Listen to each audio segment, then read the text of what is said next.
I am Steve Adams. I'm with the Institute for Sustainable Communities, and it's our pleasure to host this webinar on the Southeast Florida Regional Climate Change Compact. This is a webinar for the Sustainable Communities Learning Network of HUD grantees, and we're delighted to welcome many participants from around the country and even some participants from Southeast Florida within this specific region here that we're talking of today to learn more about this interesting case.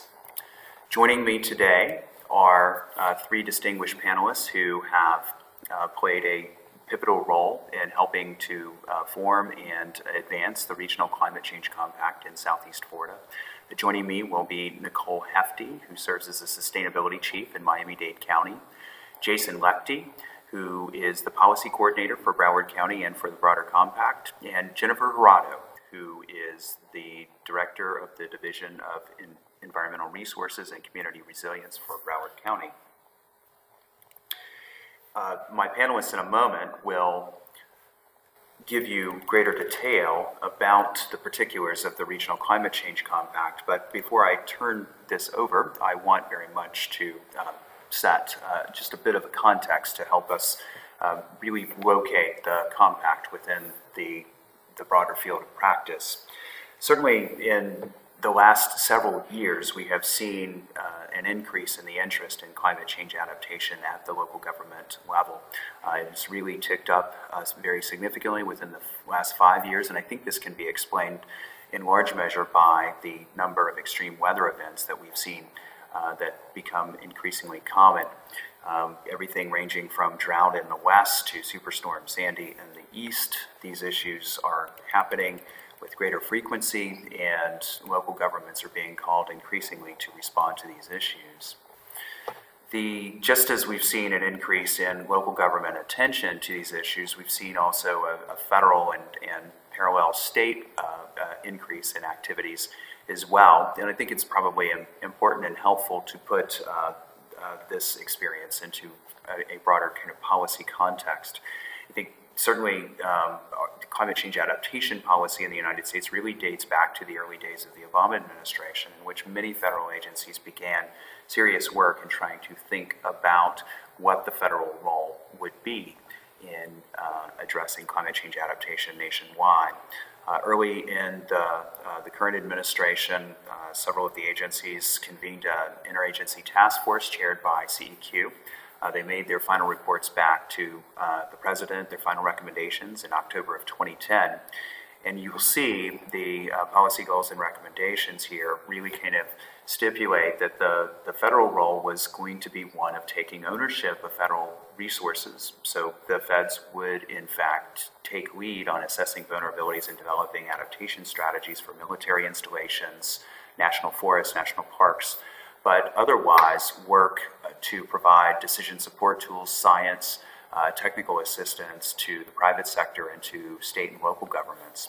But the recommendations here, I think, really call out the challenge in climate change adaptation. Because the impacts of climate change vary from location to location around the country, and because there is a need to coordinate federal, state, and local responses in a very seamless fashion, this really does create a very challenging perspective from the federal role. And then if the feds are in fact primarily charged with providing science, technical assistance, and tools to local governments and to state governments, you very rapidly run into a scaling problem. There's 50 states, there's over 3,000 counties in the United States, and there's more than 19,500 municipalities. So obviously, one-on-one engagement with every municipality is going to just not be possible for federal agencies seeking to provide decision support and other kinds of technical assistance. So perhaps there is some way in terms of finding efficiencies in aggregating local governments at perhaps a metro-regional scale that enables a more efficient engagement for federal and state actors, and particularly those trying to provide technical assistance, and really focusing on how to aggregate local government attention around these regions because they're facing similar impacts, firstly, and secondly, they need to often coordinate adaptation responses because municipalities often are adjoining in a larger metro area, and so the decisions taken by one municipality on adaptation can severely impact its neighbors if in fact it's not well coordinated. So we see increasingly activity within the local government context happening at various levels of scale. So we're seeing adaptation assessment and strategy development and implementation happening at the individual agency level, the Department of Public Works within a particular city. We're seeing cities who are thinking about adaptation in terms of how climate will impact their provision of municipal services. We're seeing most commonly individual jurisdictional plans, a plan for a given city or a given county. But now we're seeing, as in the case in South Florida, and we're seeing it in other places around the country as well, a desire to create these metro-regional collaboratives that enable an efficient access to federal and state technical assistance resources, an aggregation of effort, and a coordination of policy development and strategy implementation that we think is a new and perhaps necessary ingredient to really ensuring that adaptation is successful across the United States. So this brings us to the case of the Southeast Florida Regional Climate Change Compact. The compact itself is an interlocal agreement amongst 4 counties: Palm Beach, Broward, Miami-Dade, and Monroe. This is a geographically significant county within the state. It accounts for about a third of the state's population, as well as a third of the state's total economy, just within these 4 counties. There's 108 municipalities here, and there's a long history of work that had been taken by individual municipalities and counties prior to the formation of the regional compact. Miami-Dade County has had emission reductions plans in place and being implemented since the early 90s. And 3 of the 4 counties, in fact, had county-level climate change adaptation plans in place before the formation of the compact. So I understand that Nichole Hefty, who is our next presenter, is having technical difficulties, so I'll just jump in here quickly to perhaps cover a couple of her points while we get her back online. So early on in the process, I think it's important to recognize the fact that the region of Southeast Florida has many attributes that naturally tie them together. It's a linear strip with the Atlantic on the eastern border and the Everglades to the west. This is an area that does not have a lot of topography. There is a bit of a coastal ridge on which most of the urban area is built, north to south, but the underlying geology is one of porous lime rock, and the impact of sea level rise and the freshwater aquifers there on the landward side are things that are being experienced across the region.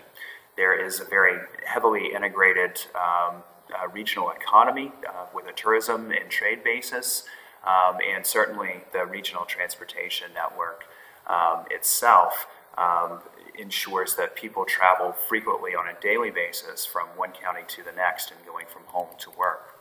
So in finding commonalities across the region enabled this region, I think, to really fully recognize that they had common interests in working together. The Southeast Florida Regional Climate Compact, as noted, is really an interlocal agreement. It was initiated at a regional summit held by the 4 counties in late 2009. By early 2010, all 4 county commissions had in fact ratified the compact by ordinance or by resolution. And it had 4 specific commitments that the counties were making. Specifically, they indicated that they would coordinate on their federal and state policy advocacy on energy and climate change issues. They agreed to work together to develop a suite of analytical tools that would then support the creation of a regional climate action plan that would focus both on emission reduction opportunities, climate mitigation, as well as climate adaptation and building resilience. And finally, the compact parties agreed that they would meet annually in a regional summit to mark progress. In forming the compact, the real organizational structure has really focused on a day-to-day management component of the compact staff steering committee. These are senior staff members, of which our three panelists are all voting members, and they serve to manage the day-to-day business. And you'll see in this schematic an early set of working groups who were formed to help meet the specific needs of the compact itself. One of the major first milestones was the creation of a unified sea level rise projection from Southeast Florida. Prior to the compact, each of the individual counties had developed different projections, relative sea level rise projections. Each were using local scientists to help them develop that. Many of whom are very widely regarded in international circles as well, published in IPCC and have made major contributions to the National Climate Assessment. But their processes happened at different times and using different tranches of scientific peer-reviewed literature and arrived at slightly different projections. And another plot, which we're not showing here, actually shows the different projections on a single slide. And the lack of consistency on these projections was problematic, just from the ability from an advocacy perspective, because many members of Congress or many state house districts actually cross jurisdictional boundaries. And so there was, just in terms of communicating the risk and the planning assumptions, we had different. So a major first achievement was to reconvene many of the participants at the individual county level and arrive at a unified sea level rise projection, which now is being used across the region in many different planning tools, design tools, processes at the county level, and in many cases at the city level as well.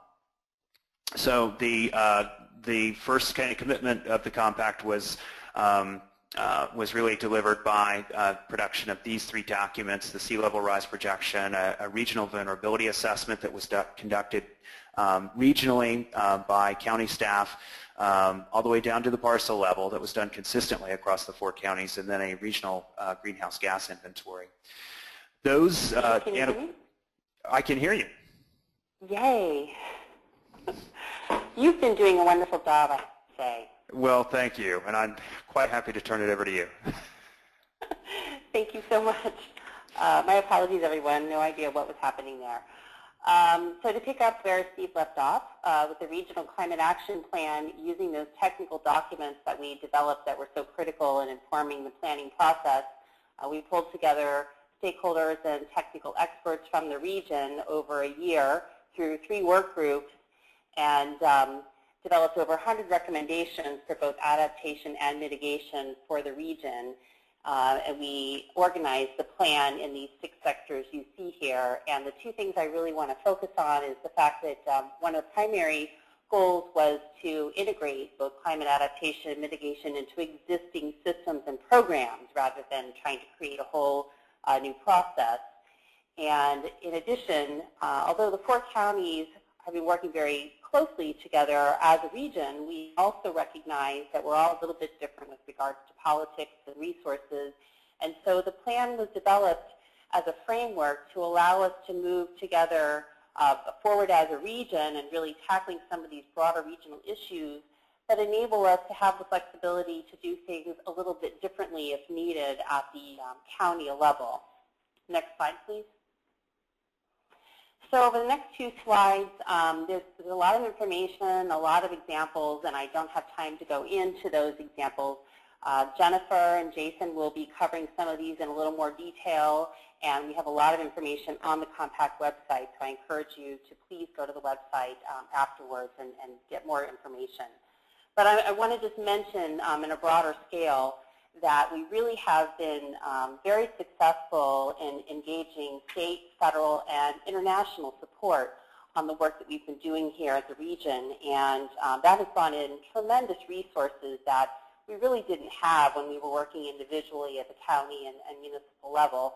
And that has really allowed us to make tremendous additional progress that I can say from my past experience we wouldn't have experienced if we had continued to work individually.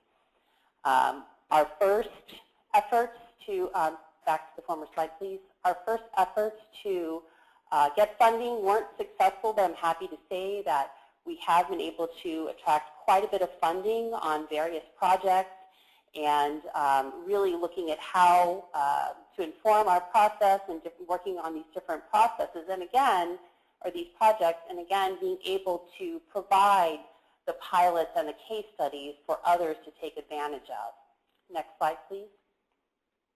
And one thing I do want to mention that was so critical is thanks to Steve and the Institute for Sustainable Communities, we were able to get a $975,000 grant from the Kresge Foundation, specifically to facilitate implementation of the Regional Climate Action Plan over a period of 3 years. So that has really been a tremendous resource for us. As I mentioned, priority with the RCAP was to integrate these considerations into existing programs. We have some really good examples of that ongoing right now. We've also been successful in influencing state and federal policy, and Jason and Jennifer are going to give you some detailed examples of that. And we've also received several awards. As many of you know, elected officials like to be able to brag about things, and so this has been very helpful in continuing the support that we have at the upper levels for the work that we're doing, and again, continuing to draw additional resources into our region to further our progress. Next slide, please. And so just to kind of wrap it up and taking the example that Steve mentioned earlier and really showing you how well it's working, I've had the advantage as we were developing our countywide sustainability plan green print. Being a staff steering committee of the compact, I was very connected to what was going on at the regional level. So I was able to take that broader work and understand how it would support what I'm doing at the local level, and then tailor some of the different strategies and initiatives within our county plan to, again, take advantage of that, but then support that broader regional work. And then, as Steve mentioned, I believe earlier, this work at the four-county level was very instrumental in getting the funding for the 7 to 50 project, which was then a 7-county collaborative. So again, really aligning the priorities and the strategies really supports, kind of cross-connecting, going up and down and supporting the different levels of effort that really have allowed us to make the progress that we've made. And again, garnering the technical and financial support of a broad array of state, federal, and not-for-profit organizations has really been, I think, very instrumental in our success so far. And with that, I'm going to turn it over to the next presenter. Okay, thank you so much, Nichole. I'm delighted you were able to join. You're so much more articulate than I am. Turning now to Jason Liechty with Broward County to talk about compact policy and resource coordination. Thank you, Steve. I hope everyone can hear me. I'm glad Nichole was able to join. In addition to my sort of full-time day job as environmental projects coordinator here with Broward, I also serve essentially a sort of de facto role as the compact's policy and legislative coordinator, which is a tremendous honor because in many ways policy coordination is at the core of the compact. In fact, the document that was signed, which is actually technically is what the compact is, I think 4 of the 7 clauses actually pertain to policy coordination. So it's from the beginning been a really important part of our work, collective work together. Speaking a little bit more broadly, but not just about the policy, but also some resource coordination, there are kind of 4 general areas I want to discuss, and they'll kind of break out some of those a little bit further as I go along. Federal and state legislative advocacy, which involves creation of annual legislative programs laying out compact joint priorities by all 4 counties at both the state and federal level.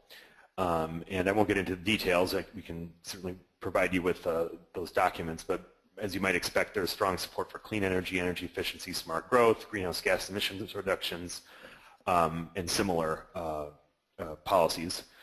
We've also come and developed a good working relationship in terms of how we pursue and work through external funding opportunities.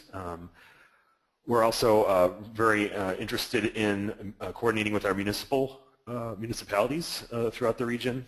And then in a different way, we're also very committed to sharing information about things that we're doing within our own counties and helping each other to replicate some of the initiatives that we are engaged in. Next slide, please. So I'm not going to go into the whole process. There's a lot of words on this slide about how we go about our annual legislative program development, but essentially there is a process. We go through it annually. There's a policy team which consists of representatives from the 4 counties, and generally speaking, the legislative programs are actually an agreement among the 4 counties. Our municipal members on the steering committee are invited to support those, but we don't sort of mandate it.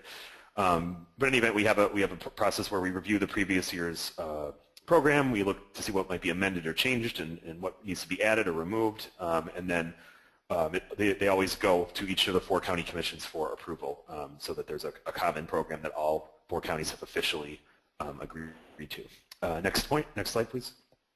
So just a couple highlights of some of the federal advocacy that the compact partners have engaged in. Soon after the compact was signed, maybe 6 months later, or a couple months I guess after, I think it was May is when the Deepwater Horizon oil spill occurred, and very quickly the compact partners put together a press conference and a statement of priorities, which focused again largely on clean energy and climate change policy. This was at the time when Congress seemed that it might actually approve some bills related to carbon pollution, and that came together very quickly and garnered press. Another example was a joint letter that was issued in response to a call put out by the Bicameral Task Force on Climate Change on Capitol Hill, again laying out some of the lessons that were learned from our work together and some of the priorities that we had. That was in April 2013. And though there haven't been as many of these recently, there have been some joint Capitol Hill visits on the part of the 4 counties and other partners. Moving to the state, the most significant achievement of the compact to date occurred during the 2011 session of the Florida legislature, and that was the creation of a tool called Adaptation Action Areas. I'll get into that a little bit more in a minute. And then we are trying to make sure that our voice is heard in Tallahassee. In many ways, the state has not been terribly engaged on climate change or sea level rise issues. And so we have looked for ways to engage our legislators, and the most significant event within the last 2 years was a meeting of the 3 county legislative delegations from Miami-Dade County, which actually includes Monroe County as well, Broward County and Palm Beach County, up in Tallahassee. Jennifer and others were up there for this hearing, and finally got a chance to speak to legislators about the challenges we face here in South Florida. And we've looked for ways to continue that momentum, and hopefully we'll have another opportunity to address a similar group in the future. Next slide. So yeah, now just a little bit more about the Adaptation Action Areas. As I said, they were added during the 2011 session through amendments to the Community Planning Act. It's notable that this tool was created. It was actually taking place at the same time that much of the state's existing growth management legislation was being quite sharply cut back. And so I'm still not convinced exactly how this all happened. I joked that it was witchcraft. But in any event, this really positive tool was passed into law. There's a statutory reference there. I won't bore everyone by reading it. And what essentially Adaptation Action Areas are, they're an optional comprehensive plan designation for areas that either experience coastal flooding or are somehow otherwise vulnerable to the impacts of rising sea levels. And the purpose of this tool is to be able to prioritize these areas for funding for infrastructure and adaptation planning measures. Soon after this was passed, there was an opportunity that came down from NOAA through the state's Department of Economic Opportunity to support a pilot program to actually see how this would be implemented at the local level. And it ended up being a partnership among Fort Lauderdale, the city of Fort Lauderdale, Broward County, and the South Florida Regional Planning Council. And Fort Lauderdale, of course, was the sort of municipal case study. And as a result of this work and discussion, a series of guidance documents were developed that could be shared statewide for other communities that were looking at using this tool. And the ultimate goal of this was that Fort Lauderdale itself would incorporate adaptation action areas into its own comprehensive plan language so that it could then implement them or designate areas. And it has done that. It has incorporated it into its comp plan, and as my understanding is actually looking at some areas in which could be designated, and then this tool could be further developed and used. Next slide, please. So turning to the external funding opportunities point that I mentioned earlier in the introduction, what's developed is that our partners, we and our partners, have all decided that we want to support each other by basically supporting the best positioned entity for a particular grant opportunity rather than resorting to this sort of traditional cutthroat competition of every man or woman for him or herself. And it wasn't always like this.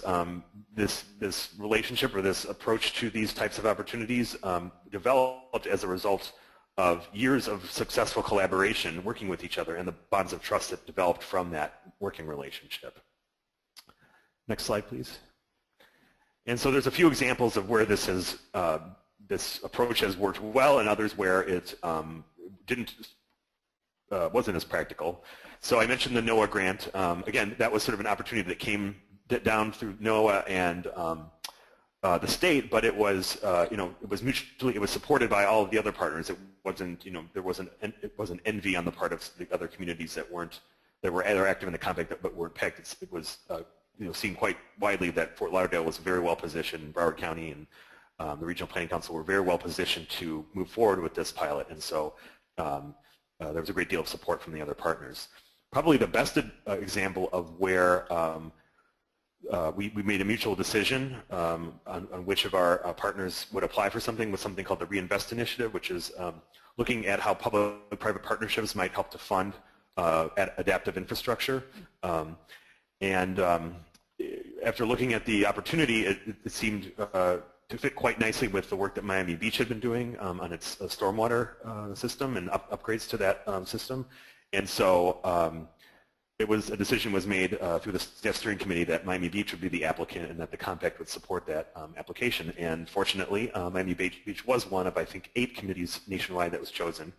And after about a year and a half of this initiative, a work product was recently, I think, released. I'm not sure if it was for final release. I haven't had a chance to take a look at it yet, but it was.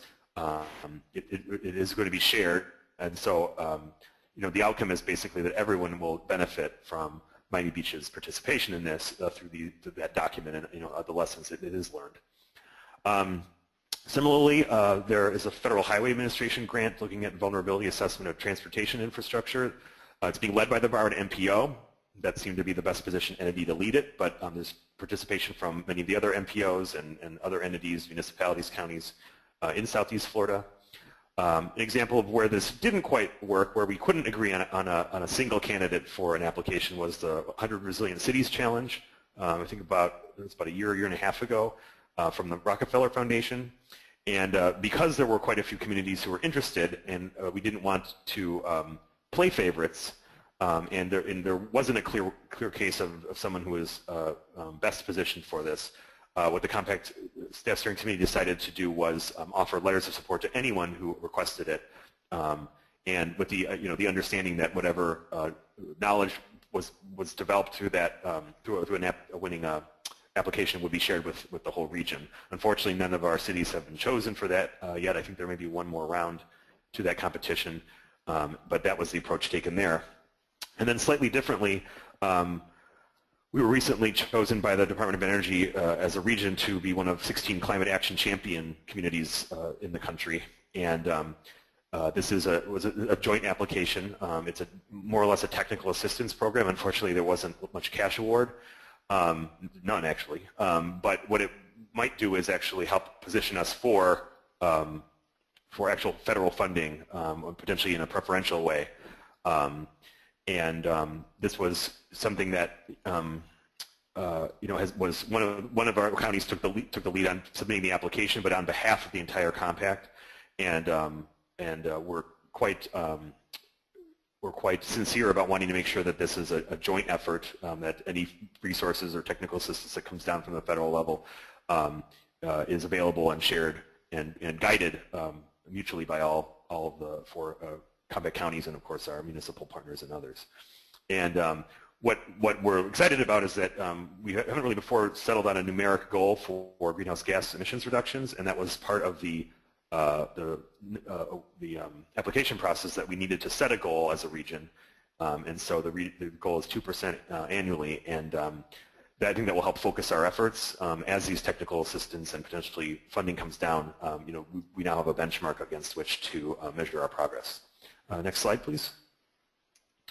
So just talking a little bit about municipal coordination, as Steve and Nichole mentioned, initially the compact was led by the 4 counties, but it soon became evident that since so much policy and so much infrastructure and so many decisions are made at the municipal level, we really needed to find a way to incorporate municipal participation into the compact activities. And so there are municipal members on our staff steering committee now, but of course that's 1 per county, and there are 109 municipalities in the 4 counties, so obviously that leaves out 105 if we were to just talk to those 4. So we're always looking for new opportunities to engage our municipalities here in the region.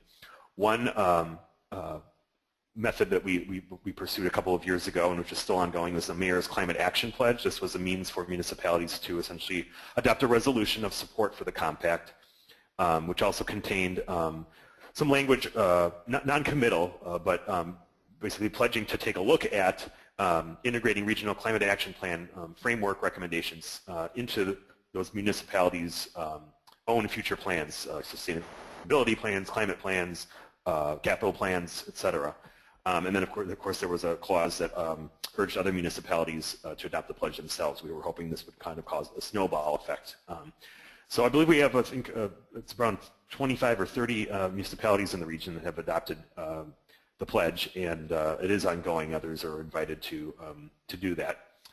And another way of engaging municipalities, which has been very successful, is through the implementation workshops that ISC, as a result of the Kresge Foundation funding, has been coordinating for the region on a variety of different topics.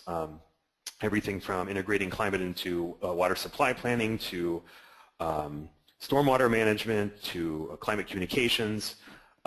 There's been an effort to invite municipalities, particularly technical folks, from utilities, depending on the issue, what it might be, transportation agencies, et cetera, to engage, because this is really where the rubber meets the road. Is we have these policies, how do we implement it? And since so much of that implementation, as I said, will be done by municipalities, we really want to engage them. And finally, a more recent development is the development of a municipal working group, and this is a formal mechanism for involving more municipalities in the compact process. It's still being worked out, and it's being led by the 4 municipal members of the staff steering committee. Next slide. And then just to close, I sort of mentioned that we have this great process for sharing things that we're working on together. And so we've collaborated on annual reports about the compact. We share press release language on common on issues that we're working on in common, so that everyone can put that out. As I mentioned, the products of grants and programs that are specific to a county or city are shared with the group and the whole region. I think Nichole mentioned that climate change policies have been incorporated in all 4 counties' comprehensive and land use plans to some extent, and there was a lot of mutual learning and exchange around that. And similarly, as property assessed clean energy programs have been rolled out across the region, we've really learned from each other and shared information about that to help each other develop really good programs. So with that, I'll close and move on to Jennifer. Okay, Jason, thank you so much. Jennifer is going to kind of distill some of the major lessons learned from the compact. Jennifer Jurado. All right, thanks very much, Steve. I think that everyone's provided a real nice kind of foundation and framing for the work that's taken place over the last several years here in Southeast Florida. I just wanted to provide a few maybe specific examples of where we've really been able to propel our regional and local planning processes and some of the investments that are supporting decision making by virtue of working in such a collaborative manner. As some of the other panelists have referenced, we have seen quite an acceleration But I think it's really remarkable to think that in the few years that we've been working together, all 4 of the counties have formally integrated climate change into our comprehensive plans. Now, some of us might have actually structured a climate element. Others maybe took the effort of initially looking how to integrate climate change across the various elements, but the fact is that it has been populated there. We have all agreed to utilize the unified sea level rise projection as a basis for the planning purposes. And again, as already expressed, it's not only being utilized by the counties, but it's being embedded in all of these processes, whether it's the transportation grant, whether it was the water supply workshop that was part of the implementation series. It's been referenced well beyond the 4-county area in many national planning documents as, again, a model of how regions have been able to collect the science, package it in a way that's now serving in a support role for planning purposes. So those are just really remarkable, I think, advancements that individually might have been harder to move forward, but when you had the momentum of all of these other local governments and initiatives gaining this traction, it made it very easy to begin to piggyback on those. Another example of how we've accelerated planning is through these transferable models, and really what that's about is not having to duplicate or have such redundancy in process.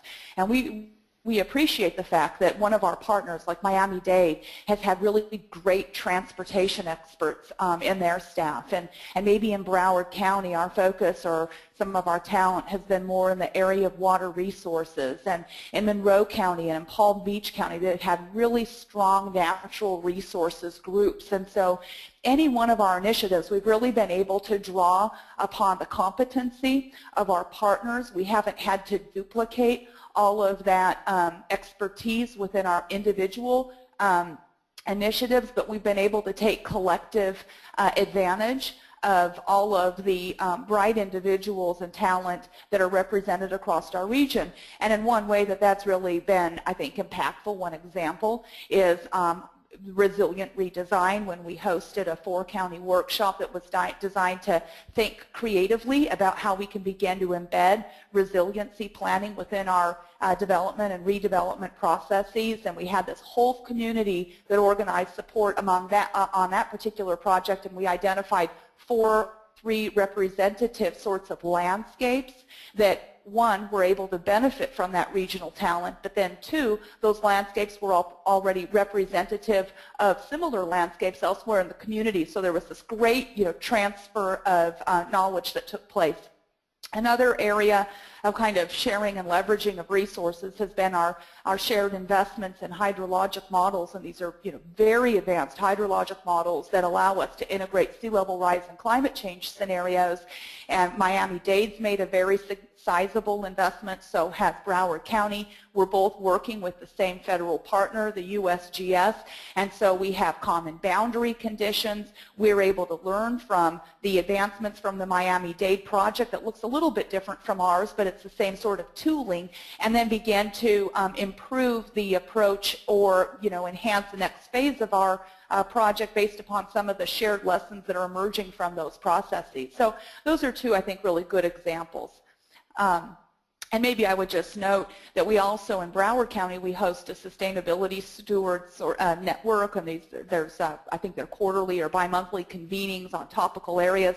While that's a kind of a Broward-sponsored and staffed initiative, that is open to our partners across the 4-county area, and any one convening, we have diverse representation from well beyond Broward. Next slide, please.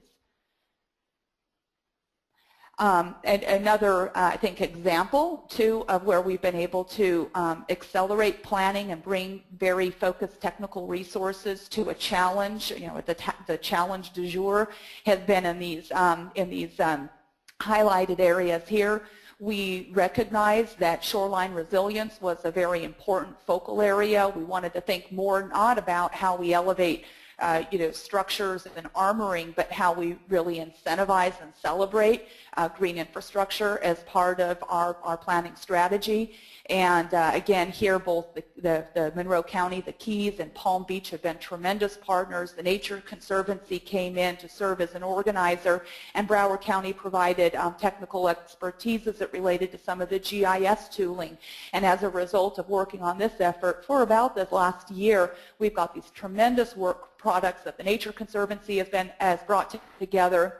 We just delivered yesterday this online GIS tool, and Broward County has already used this tool twice in kind of thinking about how we compare to our neighbors. Maybe we increase our goals with respect to the prevalence of green infrastructure in our shoreline, and we've had those internal conversations. And also now we can prioritize as we're talking with our cities about, well, what types of opportunities do we have? Where are the priority reaches? Where should we be focusing our investments? And we're helping to inform those decisions, and also organizing a grant program that will support our local governments in terms of implementing some of the preferred strategies. So great regional effort with very specific local applications. We're also taking that collective capacity from our experts who supported our sea level rise work group the first time. We're now in the final stages of the second reconvening, where we're bringing together the science from the latest national climate assessment and the peer-reviewed literature from the fifth IPCC report, and we will be unveiling our updated sea level rise projection with a longer time horizon and perhaps some adjustments in the projections because of what we've been able to collectively learn in the last several years since the first projection was solidified.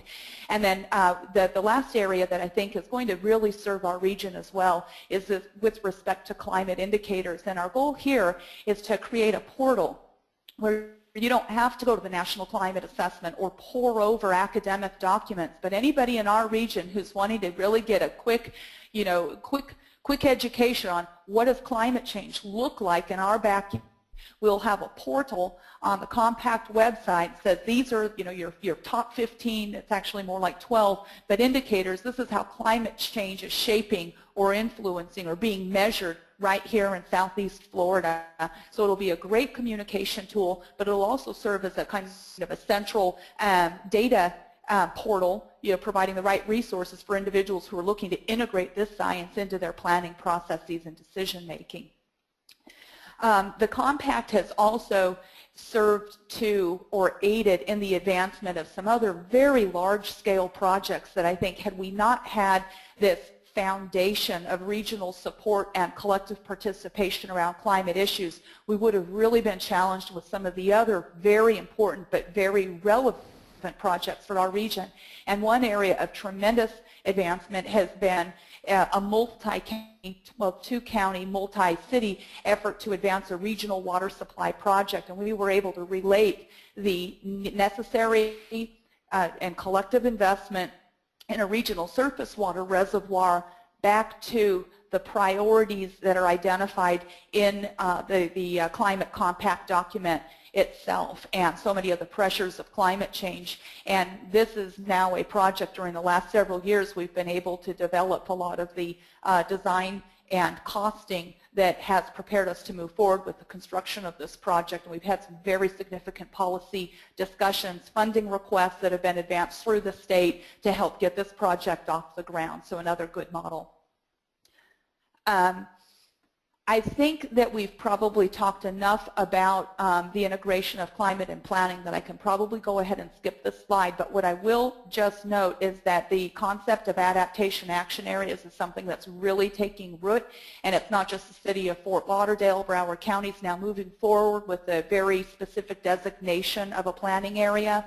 We are now working to integrate into our land use plan a means for recognizing adaptation action areas of regional consequence. That language is going through the workshop process just now and has been coordinated at the state level. And we've also have cities that aren't the formal representatives of the municipal partners in the compact that have also talked about their forward movement with the adaptation action area language as well. So it's got much broader reach. I've talked about resilient redesign, so I'm just going to go ahead and I think skip that slide. And here, the point of this particular slide is to really talk about how we have made a very concerted effort to think about how we can expand the benefits of the compact well beyond the compact partners or those who are most directly engaged. Our goal really is here to have all of our communities, all of our agency partners from the four-county area to really feel ownership of the compact and to utilize all of the compact resources to their greatest advantage. We were very pleased to host our first webinar just a month or so ago. I think we had nearly 400 registrants, the focus being the importance of regional models, how we can work with communities across our state to help advance climate resiliency and make sure it's not just South Florida that's very, prominent in those conversations, but that collectively we're bringing the resources back to our local governments that'll aid our respective efforts. And we've also really, so the next slide, in the compact conversation, we've had the privilege of being able to have some national conversation. We were able to have direct participation in the Presidential Task Force on Climate Resilience and Preparedness. The compact efforts are highlighted there, but more important, I think, is that I think we were able to influence some of the recommendations in a manner that is now coming back to benefit local governments. And one example I will give is we had a strong voice in the recommendations relating to the Built Systems Work Group and coastal resilience in particular. And being able to refer back to this document and some of the priority strategies that are detailed here have gone a long way to helping our communications with a very significant federal agency partner whose joint partnership is going to be critical to our shoreline resiliency strategies. So we're really utilizing that document to our advantage today. And in the next slide, one other, I think, challenge of our region has been historically overcoming some of the negative communications. And I think that with the participation of our partner governments in the compact, we've really been able to ensure that we're celebrating the positive aspects of regional collaboration and being proactive and taking a progressive stance on climate initiatives and issues. And as a result, I feel that there's been a real turn in the type of coverage that the region receives, and it's one of celebration for how policies and planning are aligned to support our local planning efforts and will benefit our communities. And in moving forward, some of the priorities we've established for ourselves are detailed here in some of the focal areas for compact implementation workshops this next year. We will also receive the benefit of Monroe County's hosting what is our sixth annual climate summit, and well, maybe it's our seventh, held in the Keys this year. And in this next slide, one of the areas that we're going to be moving in this next year as well is giving a little bit of a reconsideration to the compact structure. We're wanting to formalize things in a way in which we might be a little bit more competitive for some of the regional funding. We're also looking to formalize not just with the municipal work group, but also municipal membership in the compact, hopefully adding to that sense of ownership and RCAP implementation.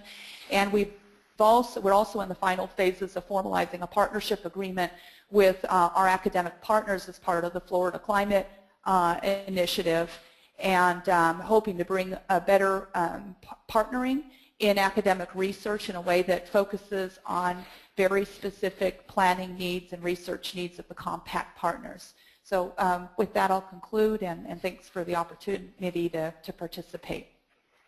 Jennifer, I'm grateful, and I'm grateful to Jason and Nichole as well. There's a lot of information, and this case is so rich with so much to share. It's tough to kind of squeeze this into a 1-hour webinar, but you've done a great job.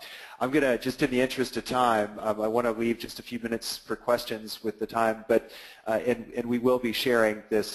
This is being recorded, and folks can access this after the fact, and then we will make the slides available through the SCLN process as well. But certainly we see, I think, some major benefits for regional collaboration. This is a region that really understood and appreciated the commonalities against which they then were able to construct a very vibrant regional process. They have garnered political support to move things forward, and they've certainly garnered a great deal in the way of resources to help them advance. So we see this as one of the most remarkable cases of regional collaboration, and we at ISC really give a huge tip of the hat to Jennifer, Jason, and Nichole and their colleagues in South Florida who have really advanced this process. So Henry McKay, my colleague at ISC, who is manning the control booth here, I think we are ready for questions. Okay, we have a few questions in that people have submitted through the question box. Hopefully we'll have time to get through them all. You are able to still submit more if you like through that question box. You can just type them in. So the first one we have is from Michael Gove. He's asking, isn't the term climate change unlawful in Florida now?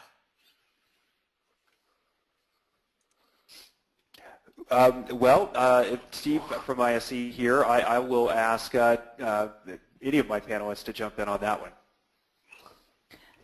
Well, this is Jennifer. I think probably many saw the article over the weekend, and whatever has been the preferred terminology for some of our state agency partners at the local level, we have been successful in being able to talk about climate change quite freely. Yeah, so in Southeast Florida, it really has not been so much of an issue as certainly the coverage over the weekend noted at the state level. And Steve, this is Jason. If I could just add, one of the remarkable features, I think, and one of the things that really makes the compact stand out is that it was initially a bipartisan initiative and has continued to be supported on a bipartisan basis by municipal and county elected officials from both Republicans and Democrats and nonpartisan elected officials, and I think it actually gets a lot of at the local level. This stuff, this is happening to us. We're seeing water, we're seeing sunny day flooding, we're seeing saltwater intrusion threats, and so local officials don't really have the luxury of getting caught up in these kind of existential or kind of silly debates. Because just like a constituent would be calling to yell at an elected official if their garbage didn't get picked up, our citizens are expecting local government to address these problems, and if they don't, these elected officials are probably going to hear about it or even get tossed out of office. So they are on board with this, and we don't see this really tiresome and kind of distracting sideshow about causes and all the stuff that you see at the national and state levels across the country and even the globe. It's really solutions focused here.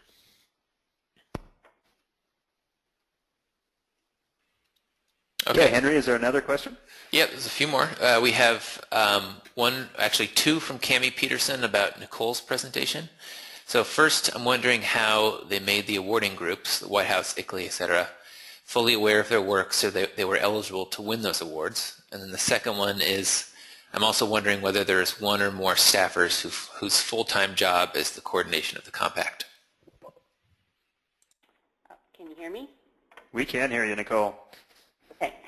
So Miami-Dade has been an ICLEI member for, since the early 1990s, as Steve mentioned, when we began our mitigation work. And so, the compact in general, we not only are we trying to educate our community, but we want everybody to know what we're doing, because we realize that a lot of our experience, as has been mentioned in the presentation today, can really be beneficial for others. So we have just made it a very conscientious effort to get the word out of what we're doing, and we've been assisted by ISC and ICLEI and some of the other agencies that we're working with. So I think that, and whenever we see an opportunity to apply for these various awards, we have also done that as well. So we really are making a conscious effort in that direction. And with regards to the second question, when the compact began, actually, I was the county's climate change coordinator, and that was my sole responsibility. And then when the Office of Sustainability was created and we began working on the sustainability plan, I was pulled in along with several other staff from various departments to be a team, an internal team that develops that plan.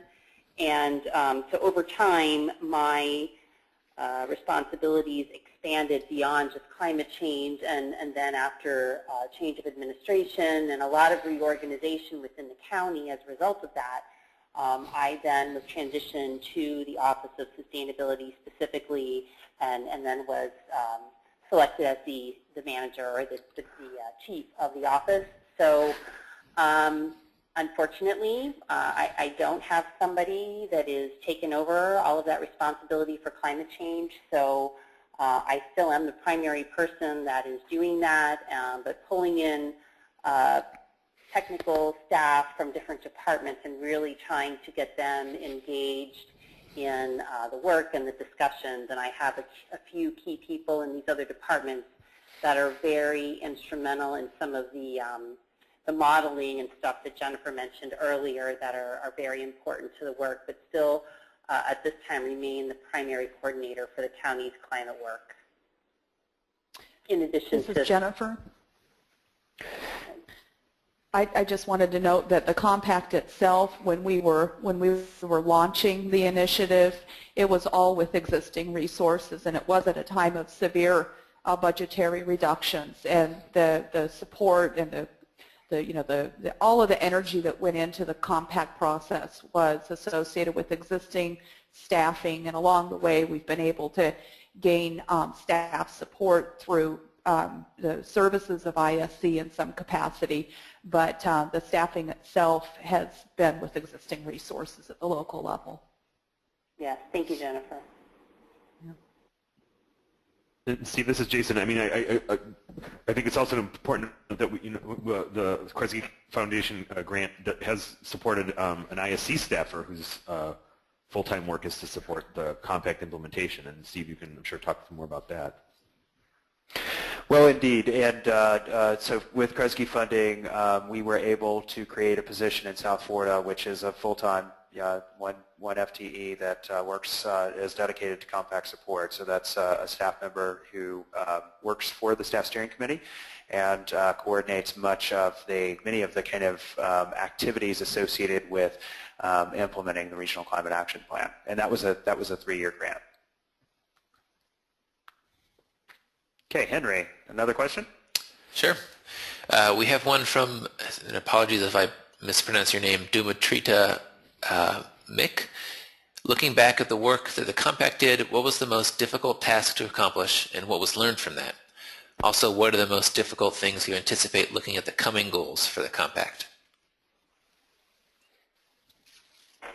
This is Nichole. I'll just start by saying that I think really just the initial idea of the 4 counties collaborating was, I think, a challenging concept initially. As Jason mentioned, historically we were competing for resources, competing for grant dollars and federal dollars in the region. And so when this was first proposed, I think that we all weren't sure how far this was going to go. And I think, we all kind of walked on eggshells initially, but as Jennifer mentioned, and I think I'm not sure if Steve mentioned, but the staff steering committee was specifically designed to be staff as opposed to elected officials, and that has been an important aspect of being able to kind of have these folks dedicated to just seeing progress get done and not allowing some of these other kind of political shenanigans to interfere with that, and really just focusing on the progress and the end result.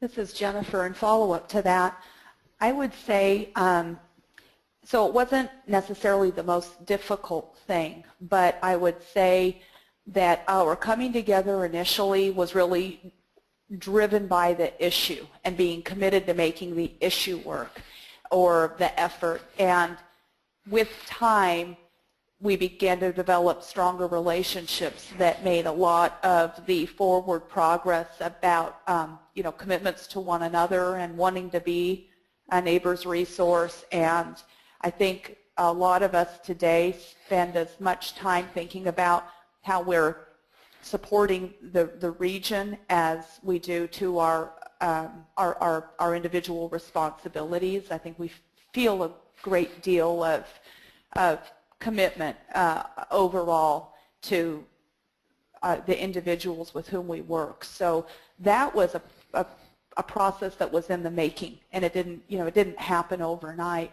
I'd also note that the formal adoption of the Regional Climate Action Plan by the county partners happened very quickly for some and took quite a bit longer for others. There was a lot of process that was involved, and being sensitive to individual processes and not trying to superimpose one's own expectations about how things should be done is a point of sensitivity that we've all tried to be aware of. So some of it has just been about process, learning, and relationships. I wouldn't say that there's been something that was, actually like a technical obstacle or a policy obstacle that had to be overcome. And if I can maybe just pick up on this last part of the question, which was sort of what are our biggest challenges moving forward. And this is just my opinion. I don't know that we've made a decision as to what's going to be most difficult, but I would think that we're kind of at the point where we've engaged in a lot of this planning, and we're really looking at how we move to implement. And a lot of these the things that need to happen are infrastructure investments or changes to existing kind of long-standing codes or ordinances or policies, and that can be difficult in really bringing these sort of higher level policies down to the nitty-gritty implementation level through other codes or ordinances. But of course, there's always the question of funding, particularly when it comes to infrastructure investments, and with the tightening of federal funds as well as limited state funds, and our own limitations as counties, of course. And competing with a lot of other demands, that to me is going to be a really interesting question moving forward. And so some of the work, for example, that Miami did with that Reinvest grant and looking at how public-private partnerships might play a role will be really interesting. Or maybe it's a question of needing to figure out how we take advantage of the investments that would be occurring anyway. The rebuilding of a road at a regular point. Well, rather than just doing it the same way it was done before, maybe changing it or making some modifications to the design or the construction where it now has additional climate resilience benefits. So figuring out what levers to move and so on to make all that happen, I think is really going to be the kind of challenge moving forward, at least as far as I see it. Thank you. And in light of the time, I know we're almost 8 minutes past the hour. Henry, maybe one last question, if I could prevail upon my panelists to hang with us for just a moment more. Okay. We've had multiple questions from the same people, so in the interest of just covering more people, I'm going to ask from someone new. There's another question I see about the not being able to talk about climate change or global warming. I'll skip that unless there's an objection from the panelists, since we've kind of already covered that. So I'll move to this question from Patricia Widener. Is the compact working on reducing greenhouse gases as well?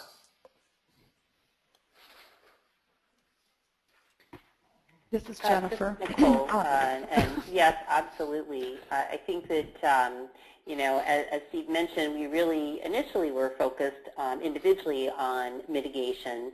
And then when the compact formed, I think we were all just so anxious to make progress on adaptation planning that we really focused on that.